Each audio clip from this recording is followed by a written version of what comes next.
Good evening and welcome everyone to this April 2025 NATS chat.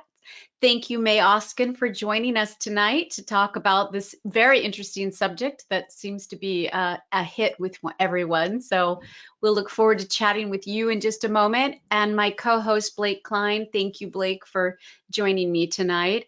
And our guinea pig, Rachel Gold, also. As we begin tonight, I'm Kari Ragan, moderator of NATS Chats, and I want to, as always, thank Inside View Press for sponsoring our NATS Chats.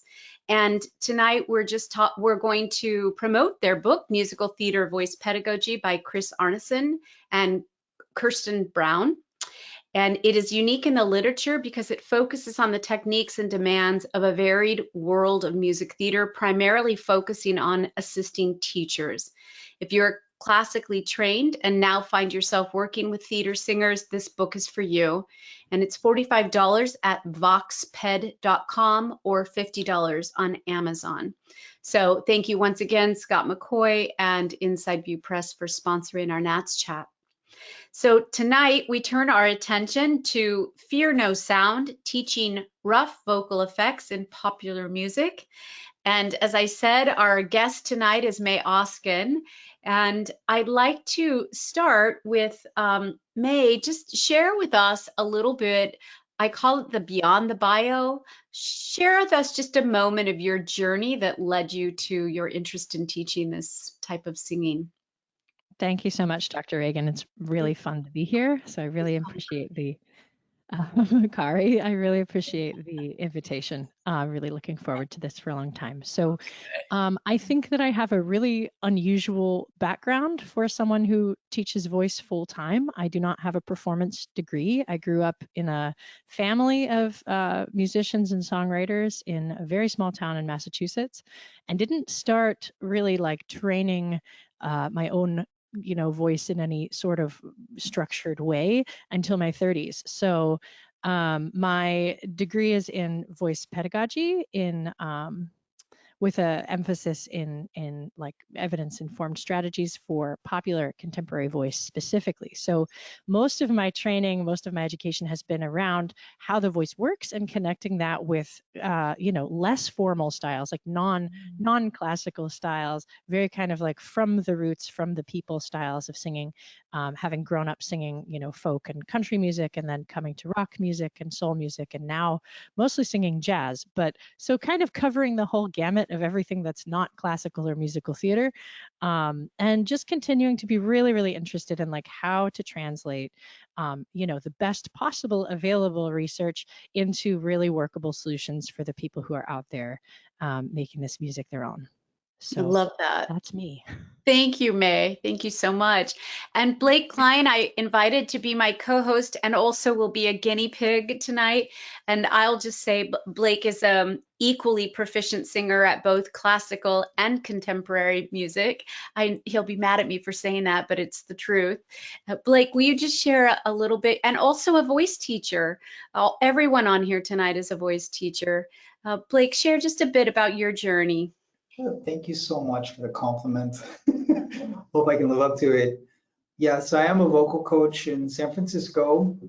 I grew up in a Pentecostal church, so I was around a lot of singing. Both my mother and father are singers.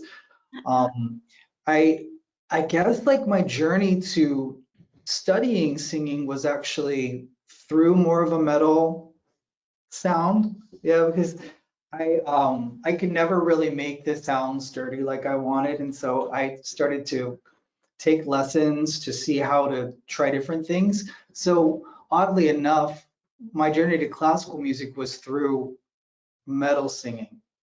So I'm really, really excited. I also know May because we work together here. Yeah, we were colleagues for a few years. Yeah, back in San Francisco. And at a studio, right, that you both taught at? Yeah, yep. It's Songbird here in San Francisco. So yeah, that's all I'm going to share. I can't wait to Well, I learned something. I didn't know about the parents being singers and the Pentecostal background, and that you came to classical through rock. I mean, that's a whole story in itself. I love that. And Rachel Gold has joined us tonight, also a wonderful singer and human being and teacher. And I asked her to be a guinea pig because these are sounds she is very interested in making and has started working on. And tell us just a bit about your work, Rachel. So I am teaching rock vocals right now out of my own studio in Seattle, Washington called Rockvox. I'm very, very passionate about rock singing. I started my singing journey through musical theater. I got my Bachelor of Fine Arts degree in musical theater at Central Washington University. And when I moved to New York, I kind of kept running into pop rock auditions, and I was like, well, what? I didn't know that you could do that professionally in this way. And then that was the gateway to forming my own band, which I now am frontwoman of a band called 𝘕𝘂𝘓 in Seattle. And I actually met Dr. Ragan through, I think it was maybe a Swedish SLP, and then she kind of pushed me to start teaching, and through teaching I've learned so much, and now I get to be in places like this, which I'm incredibly grateful for. So Thanks, Rachel. Long story short. One of the things I love about our profession, I mean, I've been at it for 42 years and it is so different now. And I love that. And so when I meet young singers or people who want to teach, I love being able to consider what their niche might be. And I knew Rachel had something to offer as somebody who has the training and the background, and was actually working in a band and a desire to teach and a passion for teaching. And there aren't a lot of people teaching, at least in the Seattle area, I would say, teachers that really understand anatomy, physiology, acoustics of the voice, and are also singing in rock. And so I really love that. I think it's so great. Gives me someone to refer to as well. As you all know, I've referred to you all. So, all right, well, let's jump in, and everyone we're going to ask a few questions and then we're going to get into making these sounds. So buckle up. I think the first question, because remember, I am naive about all of this, right? As I mentioned to you beforehand. Can you give us a working definition of rough or extreme vocal effects? Yes. Oh, I love this question because like the word rough makes it sound like it's gonna be painful, right? It makes it sound like it's something you should not do. So when I say, and I kind of, when I wrote this literature review in like the second year of my master's, and I went back and forth whether or not to even include the word rough. So in my world, I think about rough in terms of like actual, like acoustically like possible to observe the auditory roughness of the sound. Like there's literally a noise layer that is in the signal, right? Or that is over top the signal. So really what I'm talking about when I'm talking about rough vocal effects or just vocal effects is like anything that is added to or sometimes in substitution for regular phonation. Mm-hmm. So vocal folds doing their thing, you know, phonating away, and then we have other structures above them that are able to vibrate, that are not usually vibrating during what we think of as normal phonation. So it's a very broad definition, but given there are so many different sounds and a lot of different tissues and structures to play around with, I like to keep it pretty general. I love that. I remember hearing that word rough several years ago and talking to some of the people that were bringing this word forward. And as an SBS, I thought, oh, can't we come up with a different word? But recognizing that that is the word in acoustics, right? And it has nothing to do with the kinds of things I work with. Right, because when you're coming from classical or even like musical theater, anything where roughness is not something you want, then you might see the word rough and go, oh, I don't want to try that, right? I don't want to do that. And then extreme, kind of similarly, extreme sounds like something that, you know, like an extreme sport. It sounds like dangerous or extra, or you have to have a certain kind of thrill-seeking personality vocally in order to approach them. But I like to think about it like less as extreme and more as like very inclusive, because as we'll get into when we're demonstrating these sounds in a second, like we make these sounds, like we vibrate those structures when we make kind of everyday civilian sounds, like when we're really frustrated or like when we're really tired, right? Like we already use those structures. So I like to think about it less as extreme and more as like inclusive of like the huge variety of emotional states that we can kind of co-opt into our vocal expression when singing. Well, you may have already answered this, but are there common misconceptions singers or teachers have about these vocal sounds besides what we've just talked about a little bit? Yeah. Oh, yeah. I feel like that is like the big responsibility that I always feel like I have to put that forward. First is like the main misconception is that they're dangerous or that they're inherently harmful or that in using these sounds, we're going to train ourselves in a way where we won't be able to sing in clean tone or like with a beautiful pure tone anymore. And all of those things are completely false. And I intentionally looked as hard as I could in all of the existing literature, and there's absolutely no foundation for any of those ideas that that these sounds can just inherently cause damage. So that's not to say that they don't sometimes cause damage, but also so do a lot of other styles of singing. That's so right. it's like it's very easy to hear these sounds, especially since they mimic sometimes the sound of like a pathology, right? And they can also mimic sounds of like intense emotional activation. So it's easy to hear them and be like, whoa, that's not okay. And so that bias has really kind of lasted. But that's the main misconception. The other one is that they're really loud. And I feel like this is a misconception that I get a lot from students, and that like in terms of tempering their expectations for what their unamplified voice is capable of doing just alone in a room is not going to be the finished product that we hear in a final recording, you know, that's got layers and layers and layers of vocals and lots of compression and lots of different EQ tricks done to it. It's like, you know, these sounds are actually disturbing or distorting the source phonation from the vocal folds. So the sound pressure level is actually going to come down when we add an effect. So that's something that like I feel like I always have to temper with students as well, is that these sounds are not super duper loud. We don't have to blow the house down with them. May, do you listen to this kind of music, to sounds music with a lot of distortions? I'm so naive, I couldn't even name a group that does this. So, you know. Yeah, I mean, I think that brings up another, maybe not misconception, but another assumption is that these sounds are only really used in very specific genres.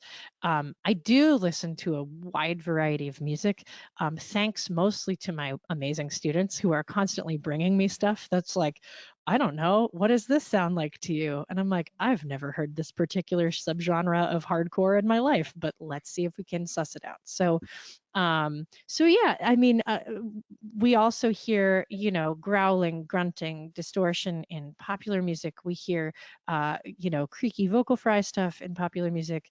We hear growling and distortion in soul. We hear it in rock. We hear it in folk music, right? We hear it in a lot of different genres. So yes, I try to listen as widely as possible. And a lot of my process working with students is like, bring me a sample.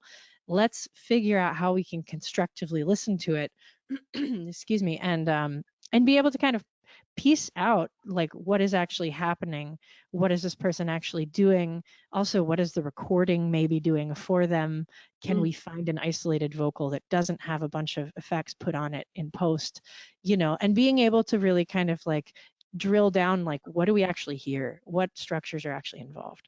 Can I ask a quick question, May, Yeah. on vocabulary? So what I wanted to know is, are vocal distortions and vocal effects the same thing, basically the same thing? And then one other thing that I wanted to clarify is, do the vocal folds themselves ever make the distortions or effects? Yeah, those are great questions. Vocal distortion is sometimes used as a general term interchangeably with vocal effects. Again, because we're distorting what we think of as like the pure sound from the vocal folds, right? It's like something added. It's also sometimes used as a specific term for like a high kind of shrill shredded kind of sounding. If you think about like, Rod Stewart or Led Zeppelin, like that higher, sometimes that particular sound is referred to as distortion, depending on who you ask. So that's why I like to keep it very, very kind of, a little bit more on an atomic level than trying to give specific names for each sound. Because again, like we can give names to each sound, but they're also kind of families of sounds. And depending on their intensity, depending on if we add other structures in, whether we're doing it with phonation or without, like we're going to have so many ways to shape, with vowel, right, with pitch range, we're going to be able to shape and mess with those particular sounds as well. So when there are specific terms like distortion, or some people talk about grunt as the very low kind of guttural metal sound, or screams, like mid-range screams, like I like to think about those as very general also. Like they're families of sounds that we can play around with a lot of different sliders, a lot of different parameters within them. And the second part of your question was about, Do the vocal folds themselves ever create these effects? Yes. So the only one that is really kind of in the running in terms of vocal fold activation making the noise would be 𝘕, right? So vocal folds can either be phonating or they can be doing 𝘕. Those are their options, right? 𝘕 being like pulse register, if we want to think about it in that way. However, 𝘕 is not very loud, and so most of the time the sound that sounds kind of 𝘕-like is actually ventricular folds, making something that sounds more like 𝘕, but it's much easier to do that much more loudly. The vocal folds are often involved in an affected sound because a lot of these effects are added on top of the vocal fold phonation. So one more question on that. So when that happens, does it create like a subharmonic, or what occurs? Like, is that measurable? Can you measure like how lower or higher it makes the pitch? It can. So if you're talking about like traditional Tuvan forms of like what we'd call throat singing, that would be kind of like a metal grunt, where the vibration of the ventricular folds above the vocal folds, they're actually vibrating periodically, right? So they're making contact half as often as the vocal folds beneath them, which is why we hear a subharmonic that's an octave lower than the sung pitch. Cool. But that's a very specific sound, and it's really cool. I have a couple of students who do it really well, and I'm jealous because I don't practice it much, and it's so cool. But yeah, for the most part, like another thing to understand is like when structures above our vocal folds are coming together, they're not only interrupting the source, the actual phonation, right? And kind of giving it a little bit more of a chaotic vibration pattern, but they're also creating a little bit of an SOVT effect, right? Because we're making another little gate in our vocal tract on the way out. So that's another thing to consider. And I don't think there's a lot of research in how vocal fold phonation is impacted by the use of effects further up the tract. But it's interesting, right? It's like these could actually maybe be helpful. Well, maybe you've planted some seeds tonight. I'm not going to do that PhD, but whoever wants to do it, it's all yours. That one's free. Please do it. I'd love to see it. Well, I think let's I'm kind of eager to get going. I bet others are as well.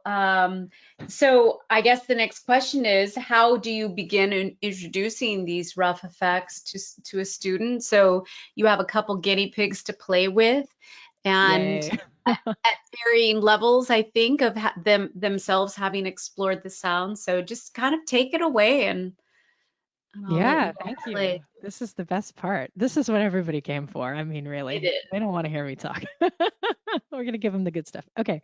So I think the first thing that I would love to do is, I know that both of you have some experience with making these sounds, and of course have different preferences in terms of what you want, what you listen to, and kind of what your goals are. So I would start by asking you just like, what do you want out of these sounds? What do you like about them? And what happens when you try them? Like if you've tried them, what kinds of feedback are you getting? So why don't we start with Rachel? I think the first question was, what do you like about these sounds? Yeah, or like what kinds of sounds are you interested in? I'm really obsessed with Emily Armstrong right now. When she started singing with the band Linkin Park recently, they came out with this song, and I heard her sing The Emptiness Machine, and I was just like, whatever that is, I gotta figure out how to do it because it's so incredible. I think for me, the thing that I love about that sound is that it's really intense and evocative, at least as a listener. And there's a couple other bands that I listen to that I'm like, wow, like when you start singing in this style, it just like makes me want to like, I don't know, like grow wings and fly away, and I just love it. So I've played with it like a little bit.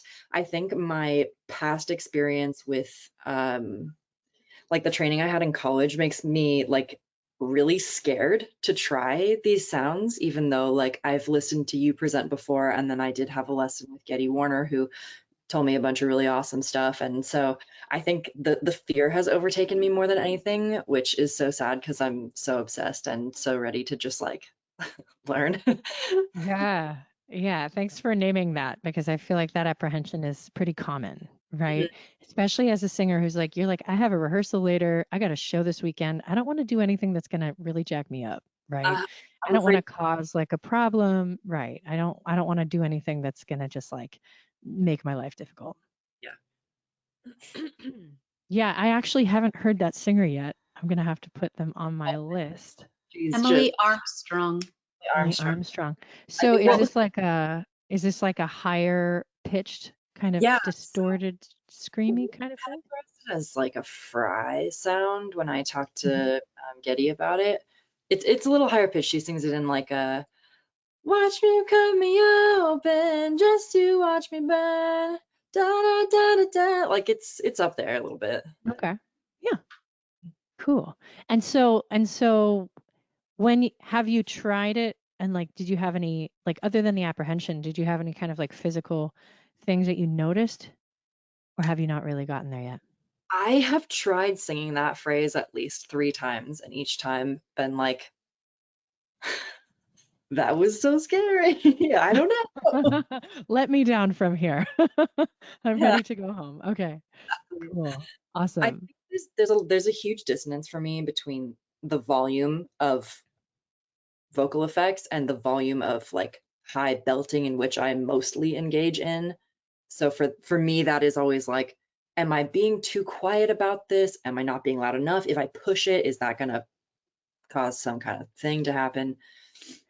Yeah, I think that, working with other folks with kind of a more musical theater or belting background, a lot of that is going to be very helpful because to get these structures that we're going to vibrate close enough together, we do have to do a little bit of like pharyngeal narrowing or like we have to make some adjustments. So in terms of like muscular capability and awareness, that kind of training is really helpful. However, yeah, the whole is this too loud thing, because when we're belting, yeah, it's super intense and it can be quite loud.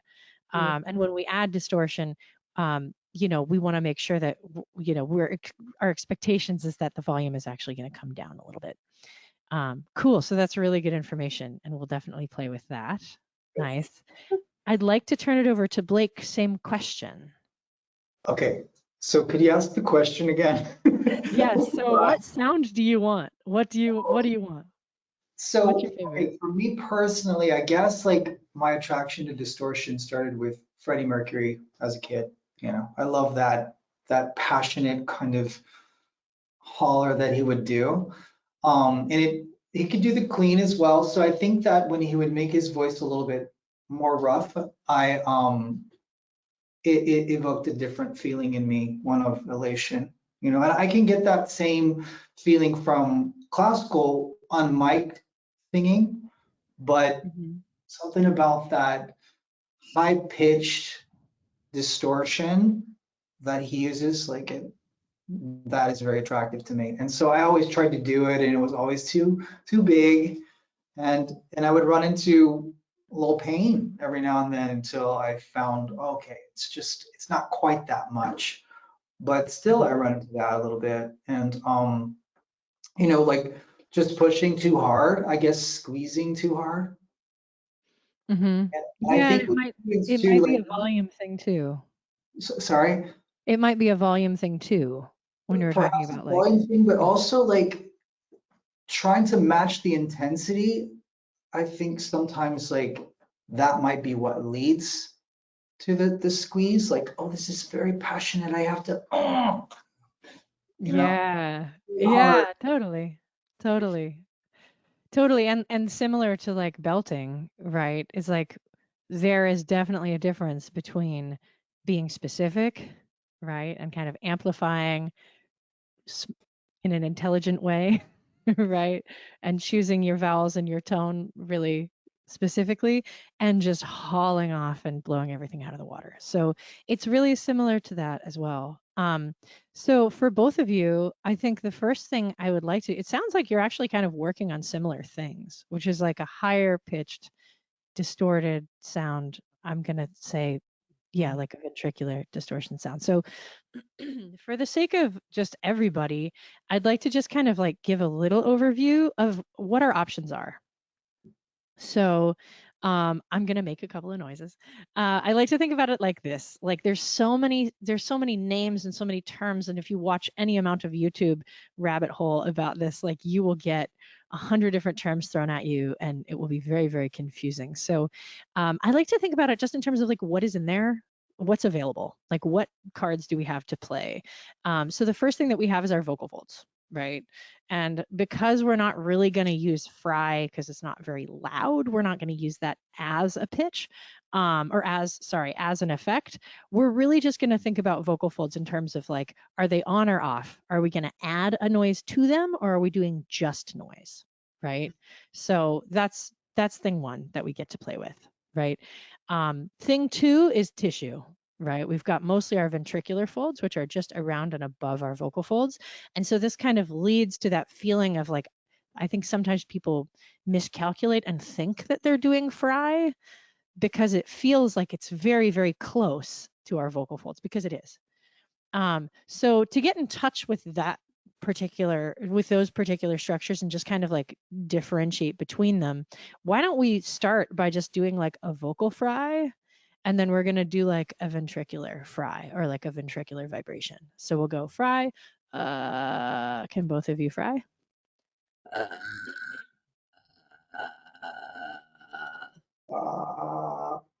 Cool. So vocal cords, there they are. Boom. We know them. We love them. There they are. And then you both get an A. And then just to get in touch with like, okay, our other option is ventricular folds, or sometimes called vestibular folds.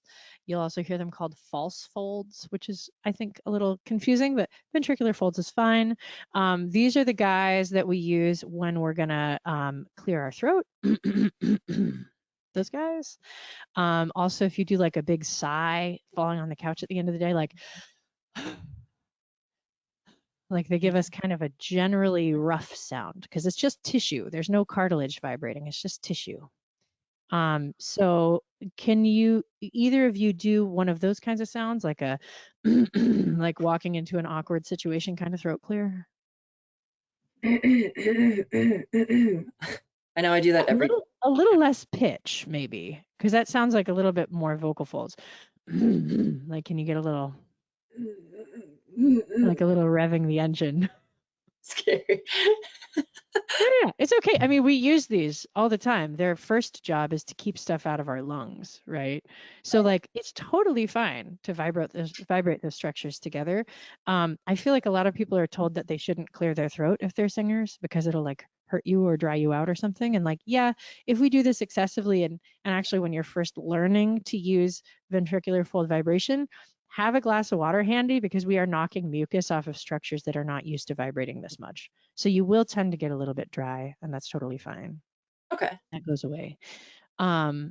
Blake, can I get a little throat clear?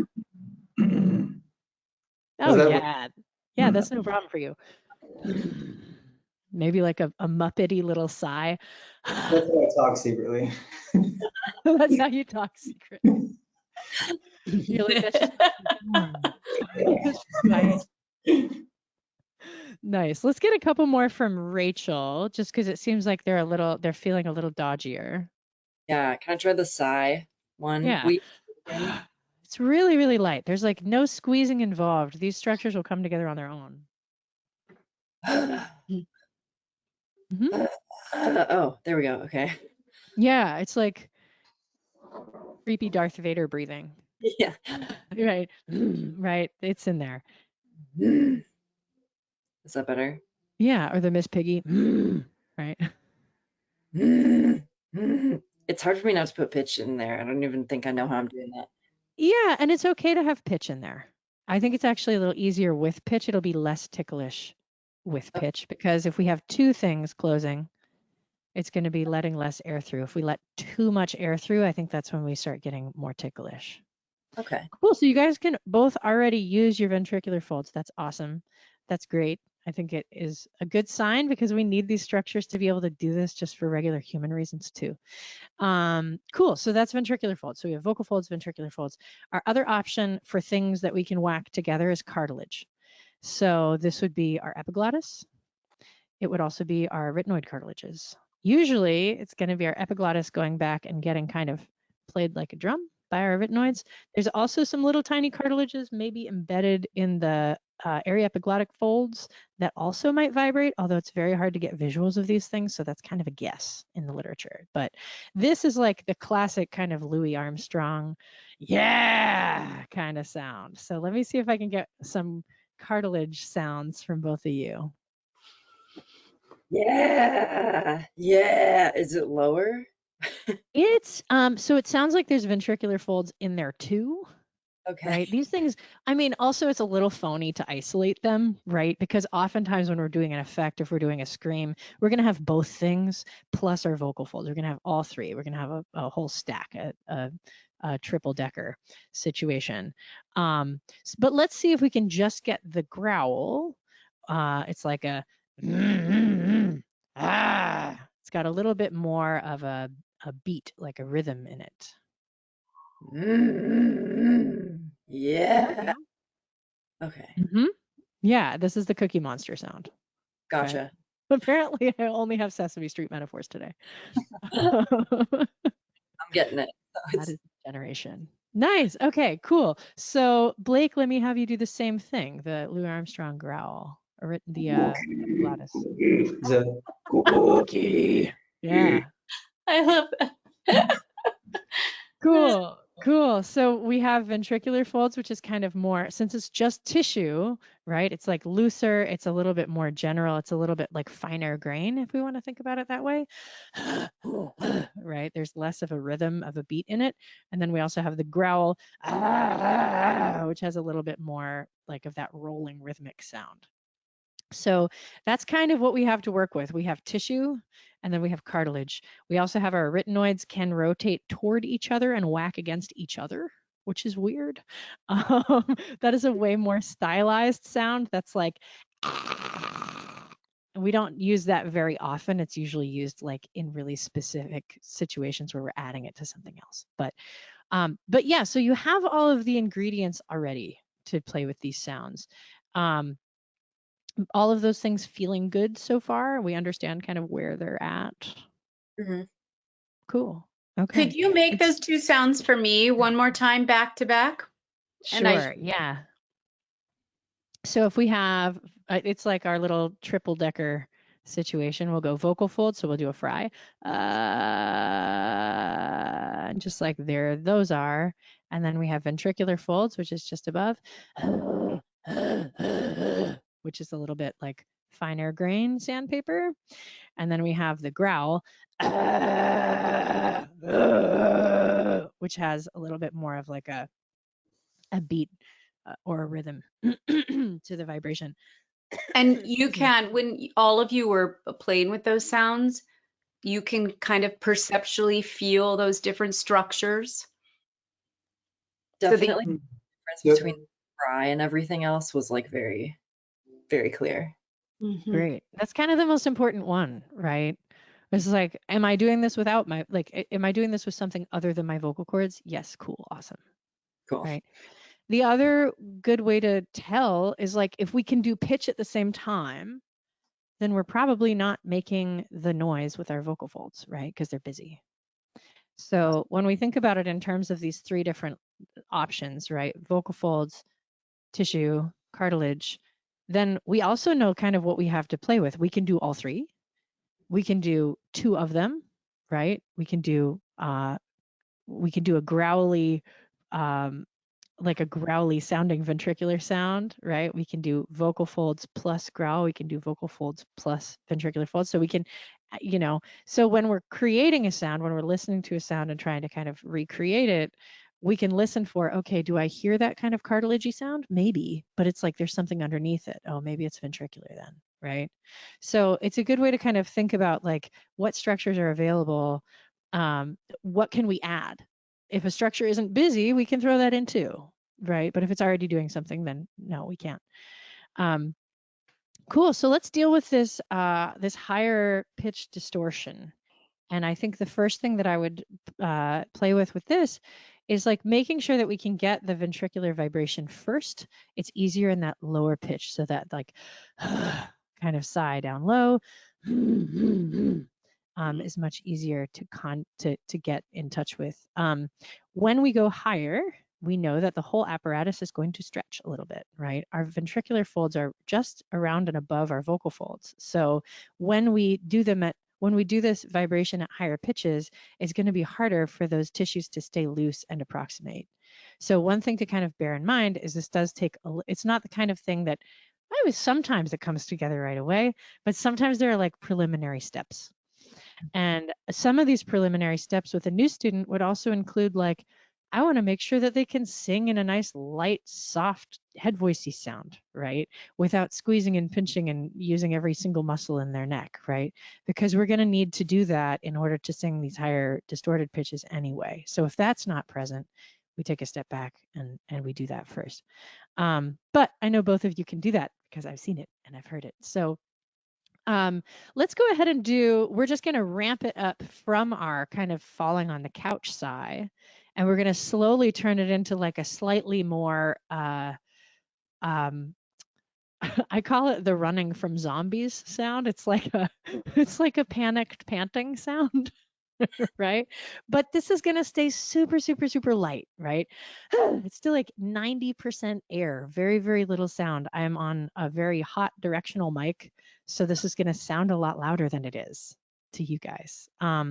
So we're going to take it from a really chill sigh and just kind of gradually ramp it up. I'll demonstrate first. So we'll go like, all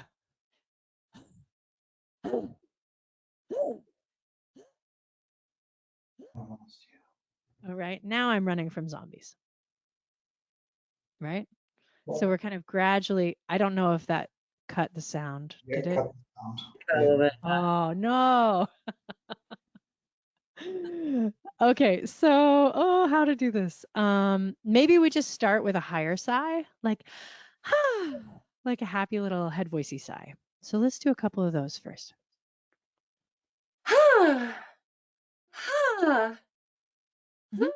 Just like that. Yeah, even lighter, like a watercolor brush, super light.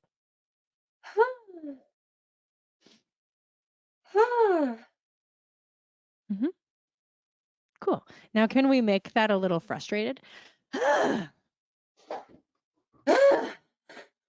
Totally. Yeah. Okay. I locked my keys in the apartment. Right?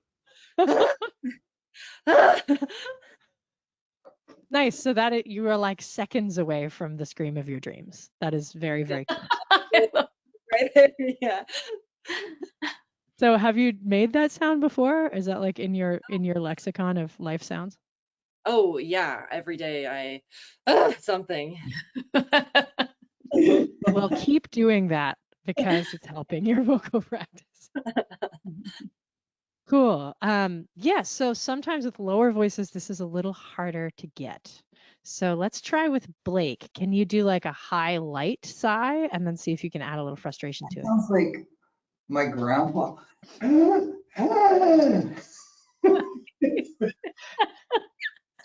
can't. I'm supposed to sigh. Yeah, I know you've got plenty of space up there. Yeah. Cool. Does that feel okay? Oh yeah, it feels great. It Feels good. Emotion. ridiculous. It's all about, right, inclusivity and sound making, right? We're just trying to be as inclusive as possible so that all of these emotions can make it into our singing. Nice. So sometimes with lower voices, and I'll mention this because it comes across a lot, you know, with my big giant metal guys, bless them, where it's harder for them to be high and light. And so, of course, first I'm going to want to try to get them there in clean tone and just make sure that everything's functioning well in a really relaxed way and that they can just access those pitches at all. And really, really light. So sometimes there'll be like, you know, rock singers where they can only really hit the high notes when they squeeze, right? They don't really have like the ability to do yet the coordination to do like a very light kind of breathy sound up there. So working with that as a preliminary step. And then also sometimes it's really helpful to get them to just drop their jaw like crazy when they do it. Just because sometimes we can also get a little bit of like, and there's like really pulling their larynx up and that's losing a lot of the space. And you can see a little bit of the tension starting to like, you know, muscles starting to activate where we don't need them. So oftentimes with the lower voice, especially, I'll have people do that like, right? And make sure that we're keeping plenty of space and not using a bunch of extrinsic tension to try to make those higher pitches. But you guys are doing awesome. So now I'll ask you, like, what's the difference? Like, what do we need to do with that sound in order for it to be workable for your purposes? Like, what do we need in addition to that in order to turn that 𝘕 into the scream that you want? Maybe like a word to practice with. I think that's a great idea. Great idea. Yeah. Cool, Rachel. So what's your word? I don't know. I guess I find myself saying like, yeah, a lot. Like, yes. Beautiful. That's a great one, right? We've got a nice bright vowel to jump off of. We got some, right? Yeah. Easy to make it a little twangy with the ah. Okay, let's try a yeah. So let's go back to your frustrated high 𝘕, which we know now that you do on the daily. And let's just like do it a few times and then throw a yeah on it.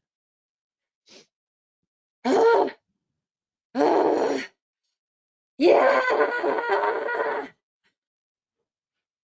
It's like almost there. It feels like it's not quite like completely locked in. Yeah, it sounds like a little loose and breathy still. Yeah. So maybe we need to up the intensity. Okay. Or get like maybe a little bit more pitch behind it. Okay. Right? Can we pick a note? Maybe do like a high yeah in clean tone first. And then let's see if we can add this frustrated 𝘕 on top of it. Yeah. That's my pitch. Yeah.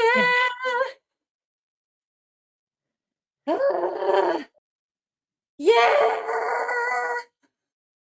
Okay, cool. So now we have a pitch. I don't know which one that is, but we'll go with that one. I don't have my piano plugged in, but let's go with that. It's a B. And it's just still a little loose. Sorry, Blake. B4. B4. Thank you. Thank you, B4. Let's do this. We're gonna go for like, I like yeah because it's easy to do that in kind of a whiny sound. Like I mentioned before, in order for these tissues to approximate and make really solid contact, we do need to kind of narrow the tube a little bit. So let's do that through kind of a whiny shape. We're gonna do this on the inhale, like we're about to do like a little kid tantrum. Okay. We'll just kind of go for one of those. Okay. Like with clean or with also trying Just to clean. Whiny little kid sound. Yeah, can you make it whinier? Yeah, really not pretty. Go for as unpretty as possible. Okay, nice. Cool. Now we're cooking. So it will be easier to add the noise to something like that Okay. rather than going from like a yeah, which is a little bit more open. If we can go yeah, yeah, like already a little whiny and squeezed, my voice just wants to do distortion 100 times a day. So it's like already doing it before I ask. But yeah, right? If we can go from whine and then we can kind of build up more, like we can kind of stack the noise on top of that. So let's try a couple of whiny yeahs. Yeah, like an annoyed little kid. And then we're just going to add the noise on top. Okay. Yeah. Yeah. Yeah. It's like it's so pure that it doesn't want to. Yeah, it's like when the distortion comes in, it's like a little flimsy. Yeah. I'm curious, like what are you doing like breath wise or like with the rest of your body when you're making that whiny sound? I'm like squeezing everything. You're squeezing everything. Okay. Squeezing everything. Squeezing everything inwards. Yeah. Yeah. Okay, let's do. Sorry. I said maybe it's not great that I'm doing that. That's not helpful. I didn't ask in order to have you confess, but let's try something. I mean, I haven't given you any instructions on this, but I always like, I mean, with anything, like if we can save ourselves the trouble of starting anything from scratch, I find that helpful. So it's like instead of do this, do this, do this, it's like, well, what are you already doing? And if that's not working, let's do something else. Okay. So just like an Occam's razor kind of lazy teacher thing, but there we are. So let's do we're gonna like in that like little kid mode, right? It's like we're winding up for a tantrum.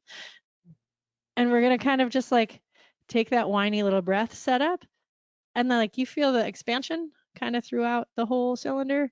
We're just gonna keep that. It's like a little outward press instead of a squeezing everything in, right? Real. And now try a whine.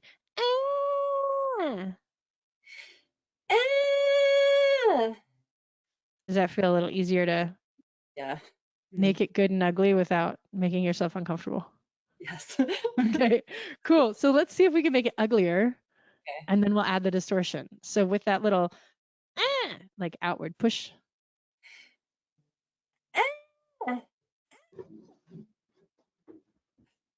Yeah, a couple more.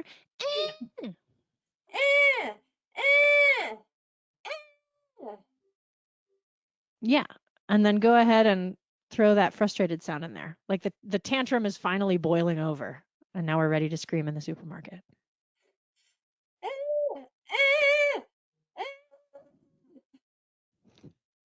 I have to really get it. Yeah, it takes a little bit of, I mean, it takes a little bit of coordination, right? It's something that we're not super used to doing. Yeah. So for you, I think, you know, if that is that whine comfortable with a little extra Yeah. a little extra push. Okay. I would play with those. So I like the idea of like alternating. Can I get the gesture in clean tone that I need? And then can I go and find the sound? Right. And now can I put them together? So it's like we can kind of toggle between them so that your body can learn what you're looking for and then kind of sandwich them. Together. Okay. Cool. Does that make sense? It does. And that last sound was actually quite comfortable. I think it was just my brain being like,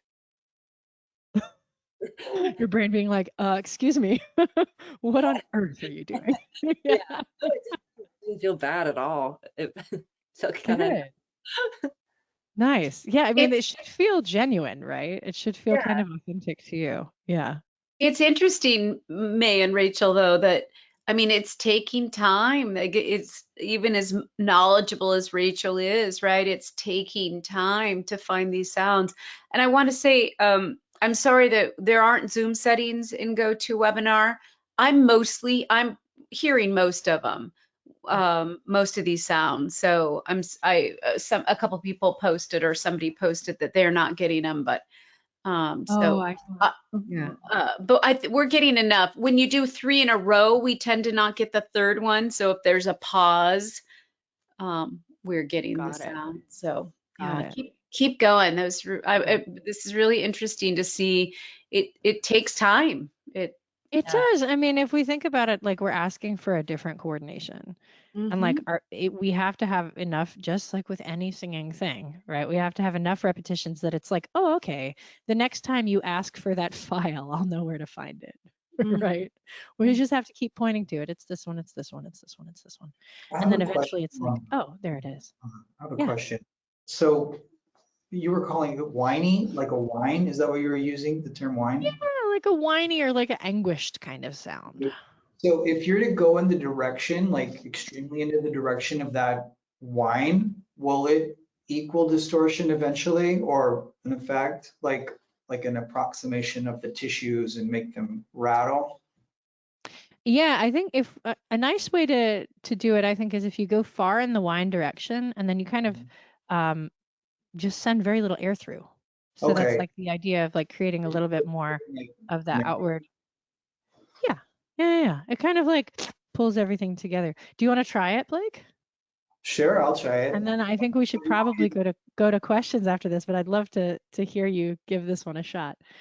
So let's start with that whine, and just kind of like for the sake of everybody, this whine setup, I like to think about it as happening on the inhale, right? Because we want all of our setups to happen on the inhale, so we don't have to find it when we're busy singing. But like, right? So everything you can feel when you take that like I'm about to throw a tantrum kind of breath, you can kind of feel your whole vocal tract giving a little oop. It's just getting a little bit smaller. Everything is a little bit smaller. And so everything is getting a little bit closer together.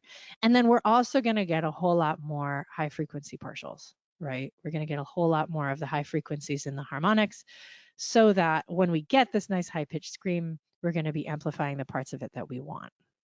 Okay. Yeah. So let's try just a clean tone whiny sound, however high is comfortable for you.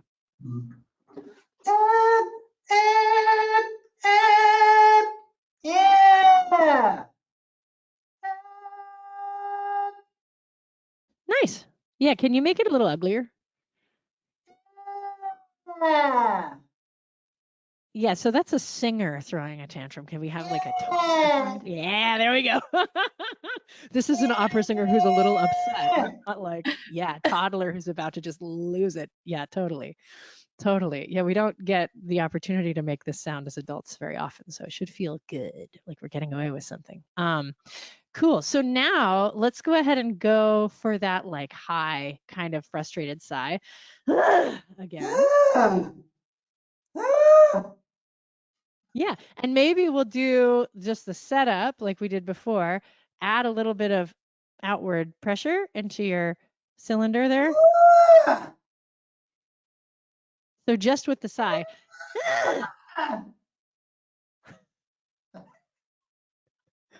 Best thing about teaching effects is like it's just always a laugh and a half, like everybody's cracking up the whole time. Did I do it right? Can we get a few more clean tone whines with that little extra pressure in it? Yeah, and I think starting with shorter durations so that it can be quite compressed. Because right now, since we're going for a long sustain, I think we're letting a little bit more air through. Just a little guy.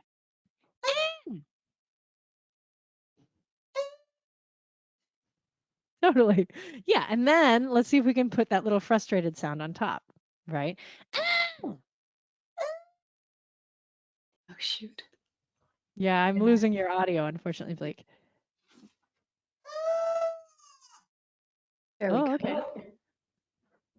Yeah, how does that feel? It sounds like we're getting a good little peppery distortion on top of that. It feels good.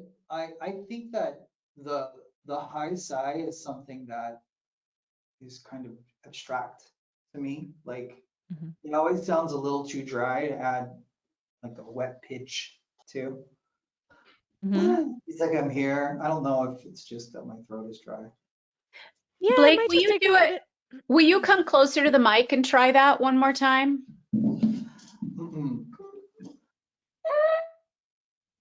Nope, that makes it worse. Sorry, somebody had suggested that, but that we actually lost you the last time we caught it. More. Yeah, I think for you, Blake, I would focus on trying to get that like running from zombies panicked sigh, the panting kind of sound. Right? Because it seems like at that pitch range, it's like it is a little dry, right? It's like a little light. So just trying to get a little bit more contact up there, and like don't be afraid to kind of go for it. Right? It will feel like something. It will feel like some contact. It will feel like different things vibrating than we're used to, and it might be a little bit ticklish at first. But like again, we're not going to strain our ventricular folds, right? This is their entire purpose. So if anything, we're just going to get a little bit dry, but they'll turn right around. So as long as you don't feel like you're squeezing anything.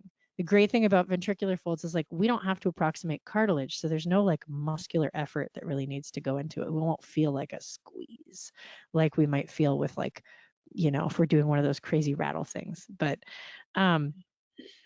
yeah, why don't we I'd love to hear any questions. Blake, Blake, does that feel like you can play with that on your own? Yeah, Like, is that enough for you? it was great. It was really fun. I like making these sounds. They're cathartic. They are. Somebody Awesome. wanted to know, right? What is the name of this effect? Is it different than 𝘕𝘂, and which part of the anatomy? So just this one we've just been concentrating on. Let's just confirm that again. Yeah, so it's often called 𝘕𝘂. I don't choose to use that terminology because I think it's confusing, being that it's not actually vocal fry. It's like using different structures. So this is ventricular folds. It's the same structures as like the like low metal grunt. It's just done up high. So we hear it as a different sound. That's brilliant. Thank you. Blake, you can jump into. Could someone demonstrate in a wee bit of a song? You just did a little bit, May, but can you sing like just on like a phrase? One phrase? Yeah, let us. I'll do like a little, let me see if I can summon like a little riff or something like, whoa, yeah. I don't know. Yeah. If that comes through. It did. Yeah, it's great. Okay. There is a question in here about the fry and the creak. Do you consider those two things the same thing, May? Yeah, so again with the terminology, in like the complete vocal technique, if you're talking about creaking, like that's their kind of terminology. I read a lot of their papers in the literature review that I wrote.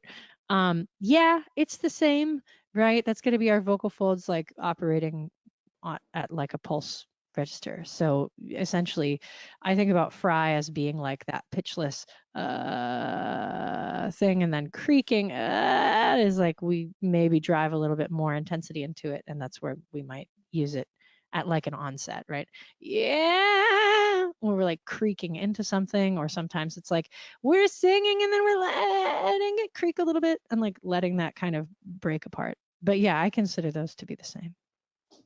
There's a great question about this person's playing around with the sounds. They sometimes feel pain in the throat. They can't tell what the structures are that they're feeling or how to tell what's okay and what's not. And you must, I'm sure with all the singers you work with, there must be some common things when people end up feeling fatigue or pain or whatever language that you find. What's the thematic challenge that you notice?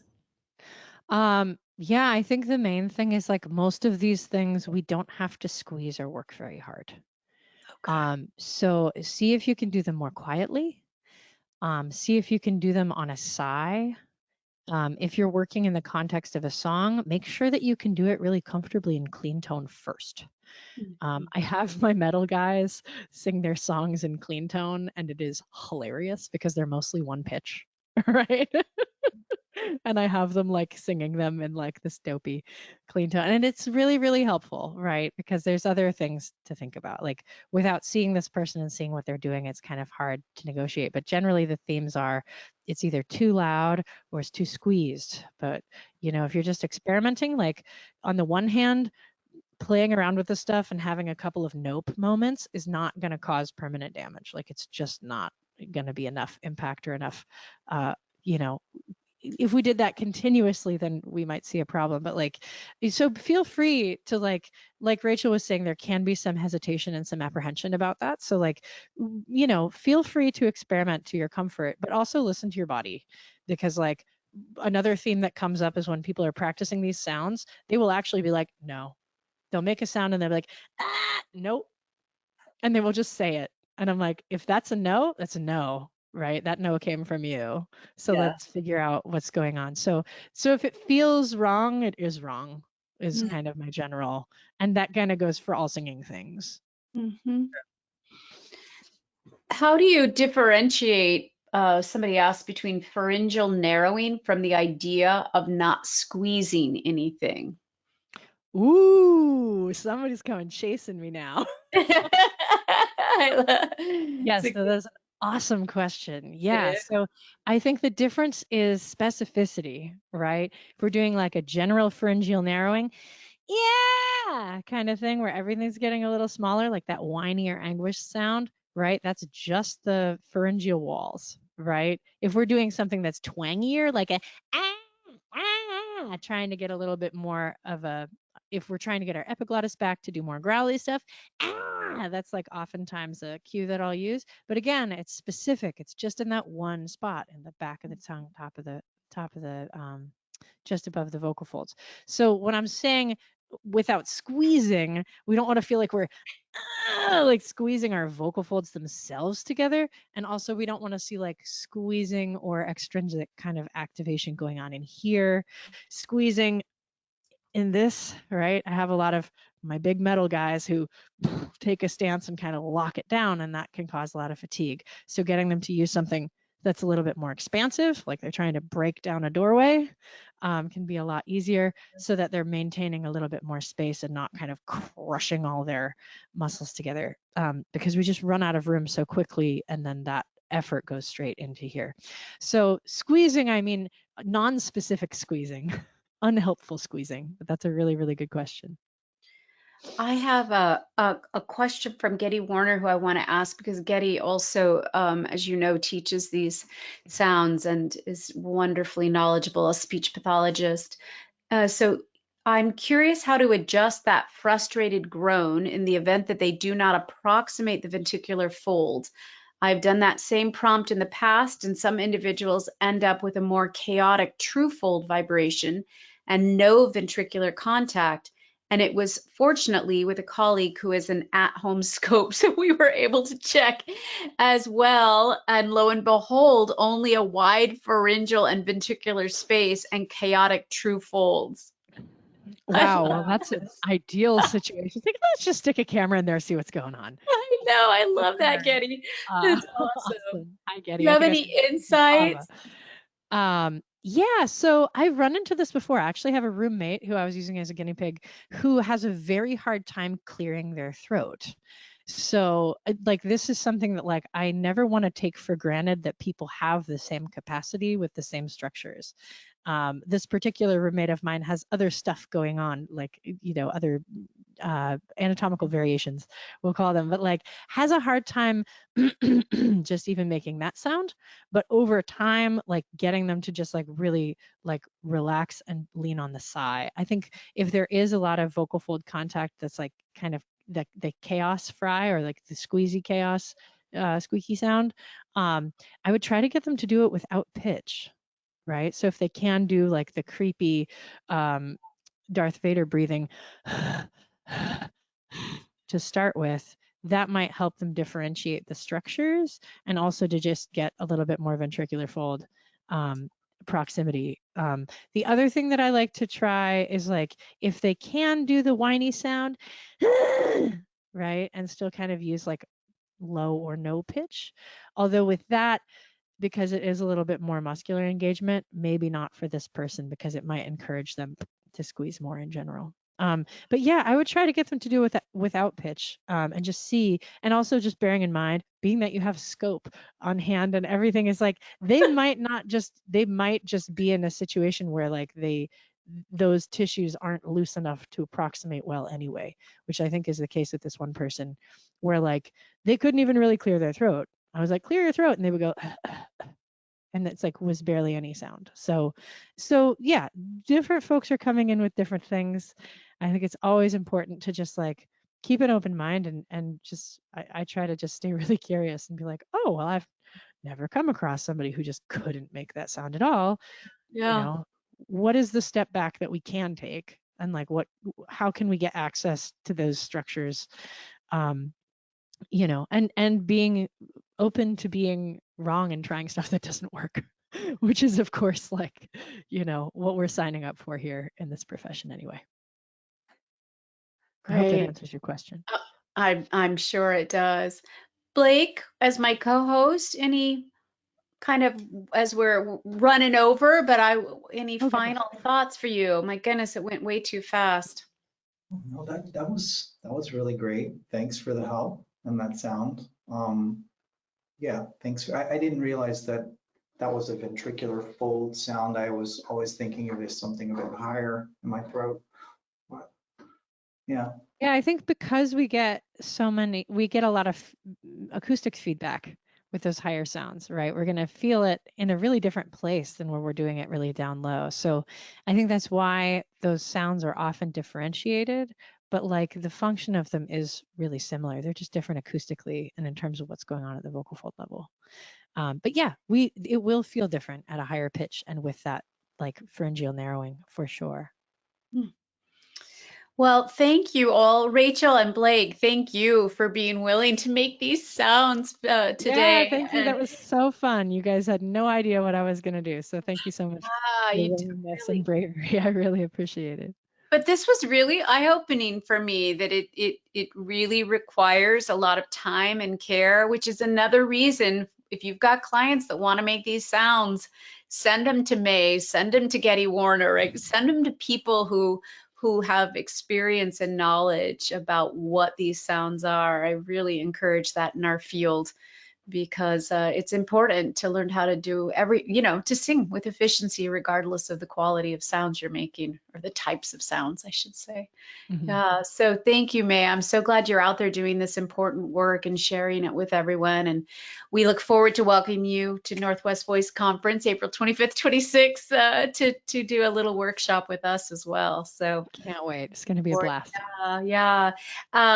And I'll just remind everybody, I cannot believe how fast this year has gone, but May 18th will be our last NATS chat of the season, and we'll be discussing neurodiversity affirming voice training with Alex Schenk and 𝘱𝘳𝘶𝗶𝗰, who are both speech language pathologists and singers, voice teachers. So we look forward to welcoming them. Thank you, everyone. If I didn't get to ask your question, you can always reach out, and I'll get the email to May. So thank you so much for joining us tonight. Be well. Thank you so We'll much. see you soon. Thanks again, everyone.